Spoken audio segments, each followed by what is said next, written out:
दोस्तों, आप अपनी इनकम टैक्स की रिटर्न जब फाइल कर लेते हैं तो आपके मन में डाउट ज़रूर आता होगा कि इनकम टैक्स रिटर्न फाइल होने के बाद का प्रोसेस क्या होता है, हमारा रिफ़ंड बैंक में कैसे आता है और ये इनकम टैक्स की फ़ाइल प्रोसेस होने कहाँ जाती है, कितना टाइम लगता है, रिफ़ंड आने में लेट क्यों होता है, प्रोसेस क्यों नहीं होता, प्रोसेसिंग में इतनी लेट क्यों हो रही है। इन सब कारणों को आज जानने वाले हैं। इनकम टैक्स ऑफिसर कैसे चेक करते हैं, क्यों इतना टाइम लग रहा है, अभी तक लोगों की आईटीआर प्रोसेस क्यों नहीं हुई है। सबसे पहले ऑफिसर्स आपकी आईटीआर को चेक करते हैं, कहीं आपने कुछ डिफेक्ट थोड़ी किया है, ज़्यादा क्लेम थोड़ी कर लिया है। अगर उसको कुछ डिफेक्ट लगता है तो आपको डिफेक्टिव आईटीआर का नोटिस तुरंत मार देते हैं और आपको उसको 15 डेज तक रिप्लाई करने के लिए कहते हैं और उस रिटर्न को ठीक करने के लिए कहते हैं।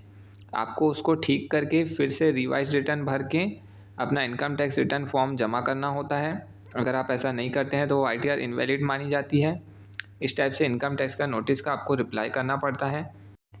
अब सर आप बोलेंगे कि ये डिफेक्टिव आईटीआर क्या होती है, तो चलिए मैं आपको उसके बारे में बता देता हूँ। डिफेक्टिव आईटीआर का जब आपको नोटिस आता है तो इसका आपका रिस्पांस मैंडेटरी होता है। 15 दिन के अंदर आपको इसका रिस्पांस करना ही है। अब इसका रिस्पांस आपको कैसे करना है, ई प्रोसीडिंग में आपको जाना है। वहाँ पर आपको सब कुछ आपका कारण लिखा होगा, किस कारण डिफेक्टिव हुआ है। वहाँ आपको डिसएग्री करके फिर से रिवाइज्ड आईटीआर आपको भरनी है। रिवाइज्ड आईटीआर की लास्ट डेट 31 दिसंबर होती है। 31 दिसंबर तक आप अपनी रिवाइज्ड आईटीआर भर सकते हैं और रिवाइज्ड आईटीआर आप जितने चाहें उतनी बार भर सकते हैं। ऐसा नहीं कि मैं सिर्फ एक ही बार भर सकता हूँ। अगर आपको फिर कुछ गलत लग रहा है तो आप फिर से रिवाइज्ड आईटीआर भर के अपने आईटीआर को ठीक कर सकते हैं। पहले वाली आईटीआर पहले प्रोसेस होती है, फिर सेकंड, उस हिसाब से आपकी लाइन से प्रोसेसिंग होती है। इस तरीके से आपको अपने डिफेक्टिव आईटीआर का जो नोटिस आता है उसको रिप्लाई करना है। अगर आप कुछ भी रिस्पॉन्स नहीं करते हैं डिफेक्टिव आईटीआर का तो ये माना जाता है कि ये आपके द्वारा भरी गई ये आईटीआर इनवैलिड है या फाइल ही नहीं की गई है। तो ना ही आपको आपका रिफ़ंड मिलेगा, ना ही आपकी आईटीआर प्रोसेस होगी। वो आपकी आईटीआर को रिजेक्ट कर देंगे सामने से। तो आपको इस बात का ध्यान रखना है कि जब भी कोई नोटिस आए या कोई भी क्लैरिफिकेशन के लिए कहा जाता है अपनी वर्क लिस्ट ज़रूर चेक कीजिए। वर्क लिस्ट भी चेक करना है, ई प्रोसीडिंग भी चेक करना है, डिफेक्टिव नोटिस भी नहीं होना चाहिए और उनका क्लैरिफिकेशन भी अगर आया है तो आपको तुरंत रिस्पॉन्स करना है। इस कारण से भी आपकी आईटीआर प्रोसेस नहीं होती है। तो आपको इन सब चीज़ों का ध्यान रखना है अगर आप आईटीआर फाइल किए हैं तो। अब इसके बाद सीपीसी आपकी सारी इन्फॉर्मेशन को जब वेरीफाई कर लेती है और कंफर्म हो जाती है तो आपको इंटीमेशन का लेटर भेज देती है। अब टैक्स पेयर को अगर लगता है कि ये तो सही नहीं है यार, तो फिर से वही मैंने आपको बताया, आप रिवाइज आईटीआर भर सकते हैं और रेक्टिफिकेशन की रिक्वेस्ट भेज सकते हैं। तो फिर से रिवाइज आईटीआर आपकी प्रोसेस होगी और आपकी ठीक से आईटीआर प्रोसेस हो जाएगी। तो आप अपनी आईटीआर को इस तरीके से ठीक भी कर सकते हैं। ऐसा नहीं कि एक बार सीपीसी ने आपको आईटीआर भेज दिया तो अब आप उसको ठीक नहीं कर सकते।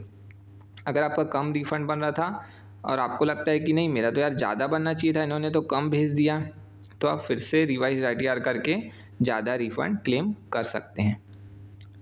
अब इनकी प्रोसेसिंग का जो सिस्टम होता है बैच वाइज होता है। एक बैच बन गया, उन सब का रिफ़ंड आ गया, फिर दूसरा बैच, फिर उसका रिफ़ंड आ गया। ऐसे बैच वाइज प्रोसेसिंग का सिस्टम होता है। अगर आप एलिजिबल फॉर रिफ़ंड हैं तो आपको सीधे बैंक में आपका रिफ़ंड भेज दिया जाता है। ऐसा नहीं है कि इंटीमेशन लेटर आ गया और तुरंत आपका रिफ़ंड आ गया। कई लोग ये सोचते हैं कि सर मेरा तो रिफ़ंड नहीं है अभी तक, तो थोड़ा सा टाइम लगता है, उसके बाद आता है। किसी किसी का जल्दी आ जाता है, किसी किसी का बाद में आता है। अब इंटीमेशन लेटर अगर आपका रेड में आता है तो आपको डिमांड आती है। अगर ब्लू में आए तो नॉर्मल, आपका कोई रिफ़ंड नहीं था, आप एससी आईटीआर फाइल किए थे तो नॉर्मल। अगर आपका ग्रीन में इंटीमेशन लेटर आ रहा है तो आपको रिफ़ंड आएगा, आपका कुछ रिफ़ंड होगा तो वो रिफ़ंड आपका आएगा। तो ये इस प्रकार से इंटीमेशन लेटर आता है। अब रिफ़ंड नहीं आने का जो मेन रीज़न होता है आपका बैंक वैलिडेट नहीं हो पाता है। नॉट एलिजिबल फॉर रिफ़ंड लिखा है तो नहीं आएगा।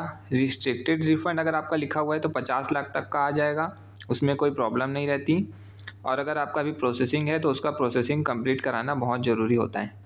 अगर PAN bank IFSC linkage failed आ रहा है तो आपको फिर से जाके अपना पैन बैंक में लिंक कराना है। सब कुछ करने के बाद भी अगर आपका वैलिडेट नहीं हो रहा है तो न्यू बैंक अकाउंट ओपन कराइए। एचडीएफसी, एसबीआई या एक्सिस, ये सब मैं देखा हूँ तुरंत ही एलिजिबल फॉर रिफ़ंड हो जाते हैं 1 सेकंड में ही।